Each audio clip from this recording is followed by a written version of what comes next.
আসসালামু আলাইকুম। আমি ফারাজ সংবেদনশীল সমেত এবং শিক্ষক সাহিত্যের পত্রিকা কথার কাগজের কবিতা বিভাগের সম্পাদক। আজকে আমরা আজমানের বার করে এসেছি আমাদের নতুন দুটো এডিশন নিয়ে, যেটা হচ্ছে হেমন্ত সংখ্যা এবং বর্ষা সংখ্যা।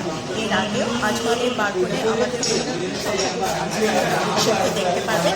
শাহরিয়ার ভাই আমাদের এই সংখ্যাগুলোকে অনেক যত্ন করে রাখেন এবং আজকেও আমি ওনার জন্য এই এডিশন উপহার হিসাবে নিয়ে এসেছি। তো আপনারা বার করে আসবেন আপনাদের সুস্বাদু খাবারের পাশাপাশি সুস্থ সাহিত্য এনজয় করুন। ধন্যবাদ। আসসালামু আলাইকুম। আমি আসলে ওনাদের এই যে শিল্প সাহিত্য সংখ্যার রেগুলার পাঠক। আমি প্রতি সময়ই ওনাদের সবসময় ওনারা আসেন আমাদের রেস্টুরেন্টে খাওয়ার জন্য।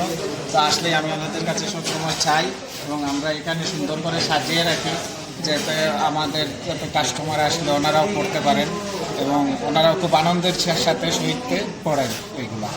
তো আপনারা আসবেন, দেখবেন, প্রতিদিন এই পত্রিকাগুলো পড়বেন, এনজয় করবেন।